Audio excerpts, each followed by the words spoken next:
Why you hate a song at first, then can't stop loving it later. The first time you hear a song you hate, it can feel almost physical, too loud, too weird, too repetitive, or just not your taste. Then something strange happens. Days or weeks later, it's stuck in your head, and suddenly you're playing it on repeat like you've known it your whole life. What changed wasn't just the song, it was your brain. Your brain rejects what it can't predict. Your brain is not built to simply observe the world, it is built to predict it. Every moment of experience, from sound to sight to emotion, is filtered through a system that constantly asks, what happens next? When reality matches that prediction, everything feels smooth and effortless. When it doesn't, your brain reacts not always with curiosity, but often with discomfort, irritation, or even rejection. This is why unfamiliar experiences can feel instantly wrong before you've had time to understand them. At the core of this process is something neuroscientists call prediction error. Your brain builds internal models based on past experience.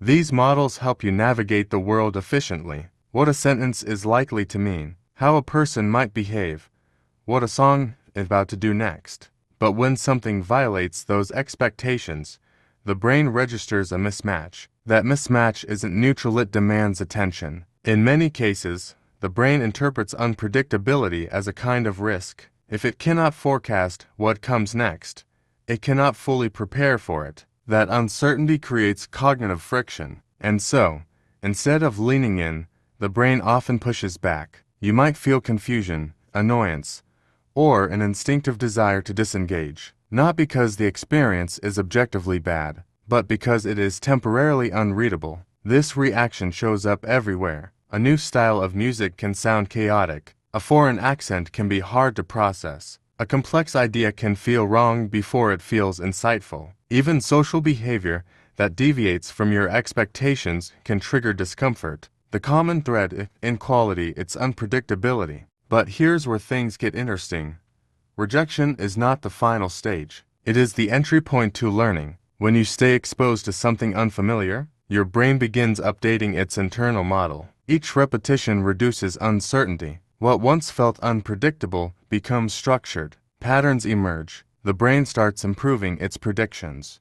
And with that improvement comes a shift in feeling. What was once noisy becomes coherent. What was once irritating becomes familiar. And what was once rejected can slowly become preferred. This is not just adaptation, it is efficiency. The brain tends to favor what it can predict with minimal effort. Familiar patterns require less energy to process. That reduction in effort is often experienced as comfort or even pleasure. In this way, liking something is not always about the thing itself. It is about how easily your brain can simulate it. This is why first impressions can be misleading. The brain is not judging the full experience, it is reacting to its inability to model it quickly, and that initial resistance can dissolve once the system learns the pattern. Over time, unpredictability transforms into structure, and structure transforms into ease. That ease is what we often interpret as liking. So, when your brain rejects something at first glance, it is not necessarily making a final judgment. It is doing what it always does,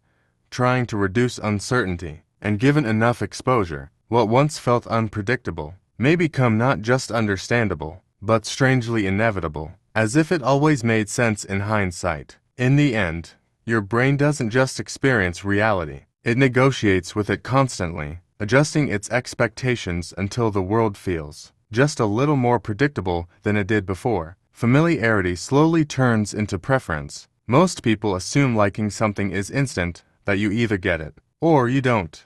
But in reality, preference is often built slowly, almost invisibly, through repetition. What begins as neutral or even slightly unpleasant can, over time, become comforting, enjoyable, and eventually preferred. The shift rarely feels dramatic in the moment. It feels gradual, like a thought you didn't notice growing in the background of your mind. At the center of this process is a simple truth about the brain. It tends to trust what it has already encountered. When you first experience something new, a song, a voice, a style, a place, your brain has no efficient model for it. It takes effort to process. That effort can feel like friction. You might not dislike the thing itself so much as you dislike how much work it requires to understand it.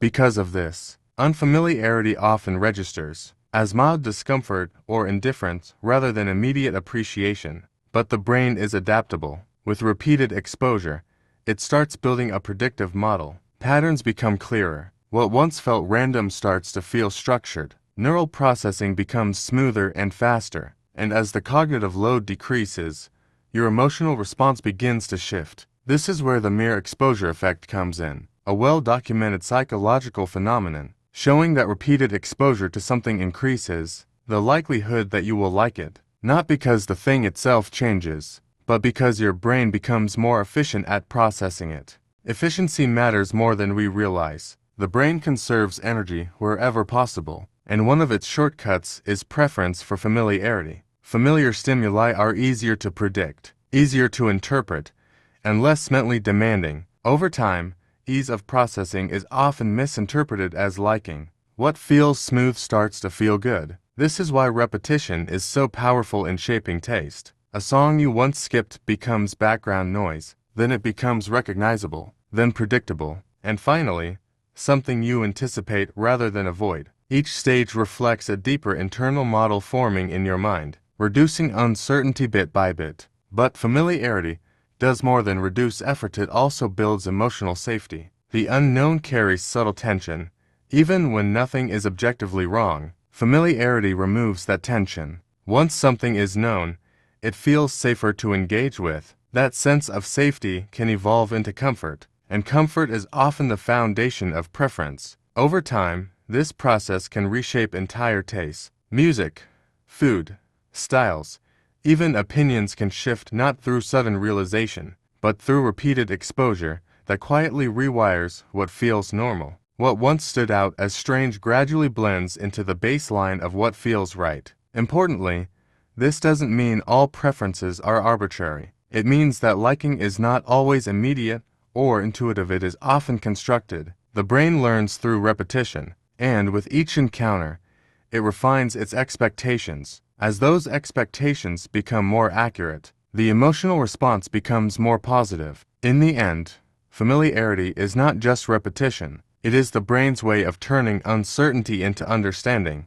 and once something is understood effortlessly, it no longer feels foreign. It feels natural, and what feels natural, the brain is far more likely to prefer. Complexity takes time to unlock. Some things are not meant to be understood immediately. They are built with layers of structure, meaning, emotion, or detail that resist instant interpretation. At first encounter, they can feel confusing, overwhelming, or even unimpressive. But complexity doesn't reveal itself all at once. It unfolds gradually as your mind learns how to look at it. When you first encounter something complex, a piece of music, a film, an idea, or even a skill, your brain tries to compress it into something familiar. It searches for shortcuts, patterns it already knows, structures it can quickly label. If it can't find those shortcuts, the experience may feel chaotic or unstructured. That initial confusion is not a sign of absence of meaning.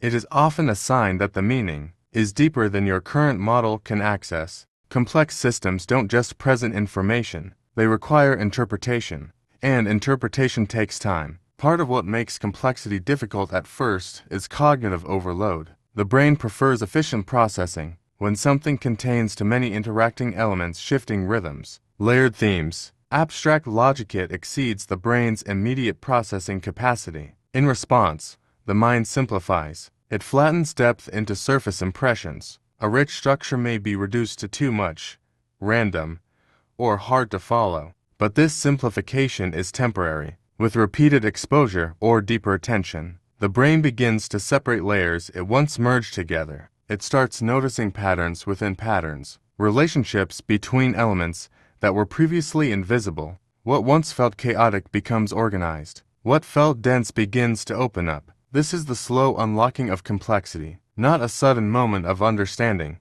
but a progressive refinement of perception. A useful way to think about this is that complexity doesn't change, you do. Each return to the same experience adds resolution. You begin to notice structure in places you previously overlooked. Details that seemed minor become meaningful. Transitions that felt abrupt reveal intention. What once seemed like noise starts to reveal design. This is why many complex works reward repetition. A layered song, for example, might feel disjointed on first listen, but with each replay, your brain builds a map of its structure. You start predicting transitions, recognizing motifs, and understanding how sections relate. The experience shifts from confusion to coherence, not because the work has simplified, but because your understanding has expanded. The same applies beyond art. Complex ideas in science, philosophy, or mathematics often feel inaccessible at first, but as familiarity grows, the mental scaffolding needed to understand them begins to form. Each new concept connects to something already learned, creating a network of understanding where none existed before. There is also an emotional dimension to this process. Initial confusion can create resistance, even frustration, but as comprehension grows, that resistance often transforms into satisfaction. There is a unique reward in finally recognizing structure where there was once only ambiguity. It feels like solving something that was always there, just out of reach. This is why complexity often produces deeper long-term appreciation than simplicity. Simple things are understood immediately, but complex things are earned. They require patience, attention, and return visits, and because of that investment, the eventual understanding feels more personal. In the end, complexity is not designed for instant consumption. It is designed for discovery, and discovery takes time not because the meaning is hidden, but because the mind needs time to grow into the shape required to see it clearly. Social exposure changes your perception. You rarely form opinions in isolation, even when it feels like a personal judgment. Liking a song,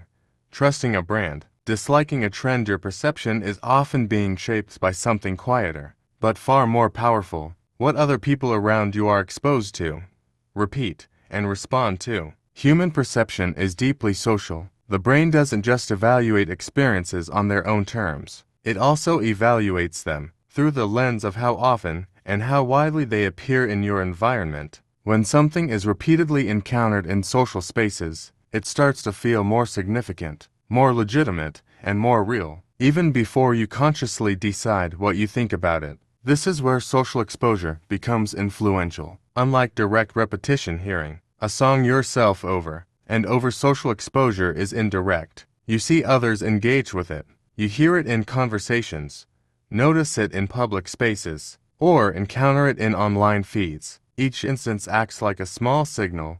This matters to other people, and the brain is highly sensitive to those signals. One reason for this effect is that humans evolved to rely on social information for survival. If many people in your group respond to something in a certain way, it's often adaptive to pay attention. That doesn't mean the group is always right. It means the brain is optimized to treat shared attention as meaningful. As a result, popularity itself can reshape perception. A song, for example, might initially feel average or even irritating, but as it appears repeatedly in different social contexts, friends playing it, videos featuring it, strangers humming it, it starts to shift in perceived value. The sound doesn't change, but its context does. It becomes associated with relevance, trend, and cultural presence. That association influences how the brain processes it the next time it's heard. This is closely related to the idea of social proof, the tendency to assume that if many people are engaging with something, it must have value. It's not a conscious calculation, it's an automatic shortcut. The brain simplifies uncertainty by borrowing confidence from the crowd. Over time, repeated social exposure can even override initial personal impressions. What once felt unfamiliar or uninteresting becomes normalized, simply because it is everywhere. Normalization is powerful. Once something becomes part of the perceived baseline of your environment, it stops standing out as strange. And once it stops feeling strange, resistance often fades. This effect doesn't just apply to entertainment. It influences opinions about fashion, technology, language, and even ideas. A concept that initially feels questionable can become more acceptable as it becomes more visible in conversations and communities. The repetition is not personal, but the impact is. Importantly, social exposure doesn't force agreement. It reshapes the frame through which something is viewed. Instead of asking,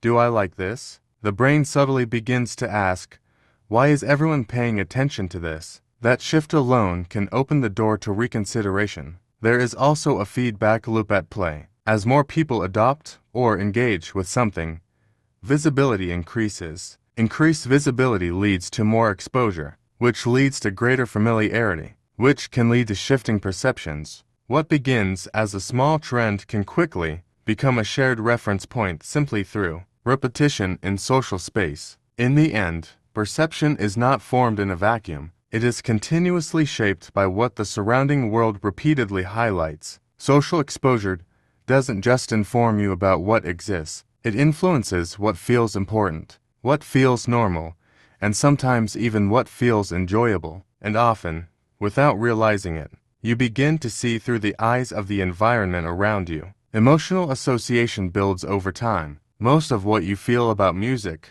places, people, or even random moments in life isn't formed instantly. It develops slowly through repetition, context, and memory. Something that once felt neutral can become meaningful simply because it kept showing up during important parts of your life. Over time, your brain stops separating the experience from the emotion around it. They merge. This is the process of emotional association. At the beginning, an experience is mostly a sensory input. A song is sound. A place is a location. A moment is just a moment. But the brain is constantly recording context alongside experience. What you were doing, how you were feeling, who you were with, and what was happening around you. These details are quietly stored together. Even if you are not paying attention to them, as repetition happens, these associations strengthen. The brain starts linking certain stimuli with emotional states. If a song plays during a period of excitement, focus, or happiness, it begins to absorb a trace of that feeling. If it appears during stress, loneliness, or change, it can absorb that as well. The sound itself doesn't change, but your response to it does. Because it is no longer just sound, it has become a trigger for memory. This is why emotional responses to familiar things can feel so automatic. You don't have to think about why a certain song makes you feel calm, nostalgic, or energized. The association has already been built. Through repeated pairing of experience and emotion, the brain retrieves that emotional pattern instantly, without conscious effort. What makes this process powerful is that it is cumulative. A single moment might not create a strong association, but repeated exposure during different emotional states builds layers. Over time, these layers form a kind of emotional map. A song might remind you of multiple periods in your life not because it changed, but because you did, and it was there during each change. This is also why feelings towards something can shift dramatically over time. A song you once ignored or disliked can become meaningful if it later becomes tied to important experiences. The brain does not only evaluate what something is, it evaluates what it has been with. Meaning is not fixed at first contact. It is constructed through time. Even neutral repetition plays a role. When something appears consistently in your environment, it becomes part of your emotional background. It stops being new and starts being familiar. And familiarity itself carries emotional weight. It signals stability, continuity, and presence. That alone can make something feel comforting or significant. Emotional association is not always intentional. You don't decide what becomes meaningful. You accumulate meaning through lived experience. The brain quietly binds together moments and stimuli, forming connections that only become visible later.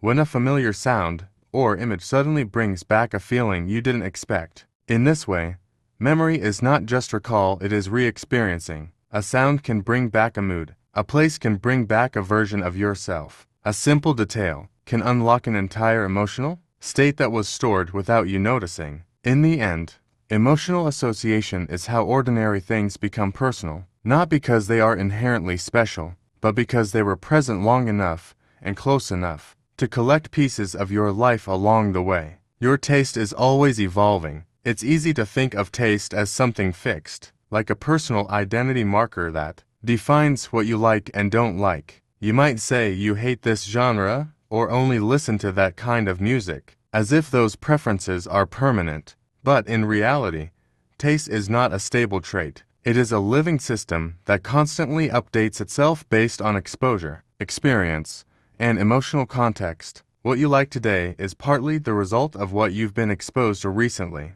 and what you've been exposed to repeatedly over time. Your brain is always collecting information, refining patterns, and adjusting what feels familiar, meaningful, or rewarding. As those internal models shift, so does your sense of preference. Early taste is often shaped by environment, the music you grow up hearing, the styles you see around you, the opinions of friends and family. All of these create a starting framework. At that stage, preference is less about deep choice and more about familiarity.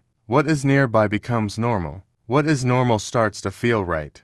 But, as you grow, that framework begins to stretch. New experiences introduce unfamiliar patterns, and at first, your brain may resist them. This is where many people mistakenly assume their taste is set. In reality, what's happening is just initial resistance to unfamiliarity. The brain is trying to map something it hasn't learned yet. With repeated exposure, that resistance softens. New genres stop feeling strange and start feeling structured. New ideas stop feeling foreign and start feeling interpretable. Each encounter adds resolution to your internal model of what good or interesting can mean. Slowly, the boundaries of your taste expand. This is why people often look back and realize they enjoy things they once dismissed. It's not that their past judgment was wrong, it's that their reference point was smaller. As experience accumulates, the brain gains more categories for understanding pleasure, emotion, and structure. What once didn't fit now has a place to belong. Emotional growth also plays a major role. The same piece of music or type of art can feel completely different, depending on where you are in life. A song you ignored years ago might suddenly resonate because you now have experiences that allow you to understand it differently. Taste is not just about the object, it is about the meeting point between the object and your current state of mind. Social influence continues to shape this evolution as well. Exposure to other people's preferences introduces you to perspectives you wouldn't naturally encounter on your own. Even if you don't immediately like something, repeated social exposure can plant familiarity, and familiarity, over time, becomes the foundation for reconsideration. Importantly, evolving taste doesn't mean abandoning who you are. It means your sense of you is expanding. Each new preference adds depth rather than replacing what came before. Earlier likes don't disappear, they become part of a larger, internal map that reflects different stages of your experience. This is why taste can feel surprisingly fluid when you reflect on it over years. What once felt essential might now feel narrow. What once felt irrelevant might now feel meaningful. The change can seem sudden in hindsight, but it is usually the result of countless small adjustments happening quietly over time. In the end, taste is not a fixed destination. It is a process of continuous calibration between your brain, your experiences, and your environment. As long as you are exposed to new things and new contexts, your preferences will keep shifting, not because you are inconsistent, but because your mind is designed to learn, adapt, and refine what it means to like something at all. What feels like sudden changes in your taste is usually the end result of slow, layered shifts happening beneath awareness. Your brain is constantly adjusting, updating predictions, building familiarity, attaching emotion, and refining what feels meaningful. Nothing you like or dislike is formed in a single moment. It is built through repetition, context, and time. That means your preferences are never truly finished. They are always in motion, shaped by what you keep encountering and how you keep experiencing it. Something you reject today might simply be something your brain hasn't learned how to interpret yet. Something you love today might be the product of countless quiet exposures you didn't even notice accumulating. Seen this way, taste is not a rigid identity, it is a record of experience. And because experience never stops changing, neither does taste.